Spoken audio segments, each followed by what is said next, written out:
Le 25 juin 2009, le monde attend encore le retour de Michael Jackson. Dans quelques semaines, il doit remonter sur scène à Londres avec une série de concerts annoncés comme un événement mondial. Les affiches sont prêtes, les billets sont vendus, les fans comptent les jours. Pour beaucoup, ce retour doit prouver que le roi de la pop peut encore redevenir l'homme que la planète entière regardait danser sous les projecteurs. Mais cette nuit-là, Michael Jackson n'est pas devant une foule. Il n'est pas sur une scène. Il n'est pas entouré par des milliers de cris. Il est dans une maison de Los Angeles, loin du public, loin des caméras, loin de l'image parfaite que le monde attend de lui. Il revient d'une répétition. Son corps est fatigué, son esprit est sous pression, et derrière le nom Michael Jackson, il y a simplement un homme qui cherche le sommeil. C'est peut-être cela, le détail le plus tragique de cette histoire. Avant de devenir une nouvelle mondiale, avant les ambulances, avant les titres des journaux, avant les hommages, tout commence par une nuit ordinaire en apparence. Une chambre silencieuse, une légende épuisée, et une tentative de dormir qui va devenir le début de la fin. Pour comprendre cette nuit, il ne faut pas revenir à toute la vie de Michael Jackson. Il faut revenir à ce retour qu'on lui préparait comme une dernière grande preuve. This Is It, Votive So / Eto Ono, devait être plus qu'une série de concerts. Pour le public, c'était le retour du roi. Pour l'industrie, c'était un événement gigantesque. Pour les fans, c'était l'occasion de revoir sur scène l'artiste qui avait changé la musique, la danse, les clips, l'image même de la pop. Mais pour Michael, ce retour représentait aussi une pression immense. Il ne devait pas seulement chanter, il devait redevenir Michael Jackson. Celui que tout le monde imaginait invincible, précis, magique, capable de transformer chaque mouvement en spectacle. Les répétitions avancent, les danseurs travaillent, les lumières se règlent, les équipes attendent que tout soit parfait. Et au milieu de cette machine énorme, il y a lui. Un homme de 50 ans, fragile, observé par le monde entier, obligé de porter encore une légende que personne ne veut voir faiblir. Le retour devait tout sauver. Mais plus la date approche, plus une question devient impossible à ignorer. Est-ce que son corps peut vraiment suivre ce que le monde attend de son nom? Le vrai problème, dans les dernières semaines de Michael Jackson, n'est pas seulement la fatigue, c'est le sommeil, ou plutôt l'absence de sommeil. Un artiste peut survivre à la pression, aux répétitions, aux critiques, aux attentes du public. Mais quand le corps ne dort plus, tout devient plus fragile. La voix, les gestes, la mémoire, l'équilibre, même la manière de penser. Michael Jackson devait préparer un retour immense, mais derrière les répétitions et les projecteurs, il y avait une bataille beaucoup plus simple et beaucoup plus dangereuse, réussir à fermer les yeux. Autour de lui, on ne voyait pas seulement une star. On voyait un homme qui devait être prêt, qui devait tenir, qui devait rassurer tout le monde. Et c'est là que la situation devient inquiétante. Pour dormir, il ne cherchait plus seulement du repos. Il cherchait une solution immédiate. À côté de lui se trouvait son médecin personnel, Conrad Murray. Et dans cette histoire, un nom va devenir central, le propofol. Ce n'est pas un simple médicament pour dormir, c'est un anesthésiant puissant, normalement utilisé dans un cadre médical contrôlé. En clair, ce qui devait l'aider à dormir va devenir le cœur du drame, parce que Michael Jackson ne mourra pas d'un concert, ni d'une répétition, ni d'un simple épuisement. Il va mourir après une nuit où le sommeil est devenu plus dangereux que l'insomnie elle-même. Dans la nuit du 25 juin, Michael Jackson ne cherche pas à faire l'histoire. Il cherche seulement à dormir.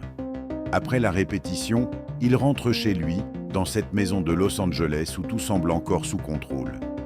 Il y a des murs calmes, des couloirs silencieux, des lumières faibles, et cette impression étrange que le monde extérieur attend un spectacle pendant qu'à l'intérieur, un homme lutte contre son propre corps. Son médecin personnel est là. Les heures passent. Plusieurs tentatives sont faites pour l'aider à trouver le sommeil.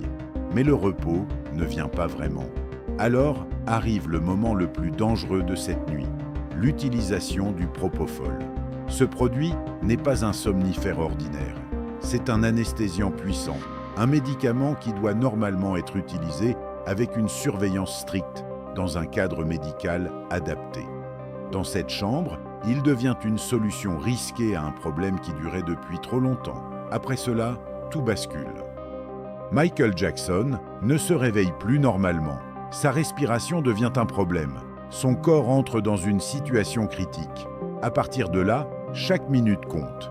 Mais ce qui était encore une nuit privée devient peu à peu une urgence. Des appels sont passés. Les secours arrivent. Il est transporté à l'hôpital. Pourtant, malgré les tentatives pour le sauver, le 25 juin 2009, Michael Jackson est déclaré mort. Officiellement, sa mort sera liée à une intoxication aiguë au propofol avec d'autres sédatifs présents dans son organisme. Mais derrière les mots médicaux, l'histoire est plus simple et plus terrible. Un homme qui voulait dormir n'a jamais rouvert les yeux. Après sa mort, l'histoire ne s'arrête pas à l'annonce dans les médias. Très vite, une question devient centrale. Comment une star mondiale, entourée d'une équipe, avec un médecin personnel à ses côtés, a-t-elle pu mourir de cette manière dans sa propre chambre? Ce n'est plus seulement une tragédie, c'est une enquête. Les autorités examinent les médicaments, les horaires, les appels, les décisions prises cette nuit-là, et surtout, le rôle du docteur Conrad Murray. Le problème n'est pas simplement que du propofol a été utilisé. Le problème, c'est l'endroit, les conditions, la surveillance, le retard et toute la chaîne de décision qui a conduit à l'urgence. Un médicament aussi puissant ne devait pas devenir une solution privée contre l'insomnie. La mort de Michael Jackson est alors officiellement considérée comme un homicide au sens médico-légal. Cela ne veut pas dire que quelqu'un voulait forcément le tuer, mais que sa mort a été causée par les actions d'une autre personne. Plus tard, Conrad Murray sera condamné pour homicide involontaire. Et à partir de ce moment, l'image change. La dernière nuit du roi de la pop n'est plus seulement celle d'un artiste épuisé.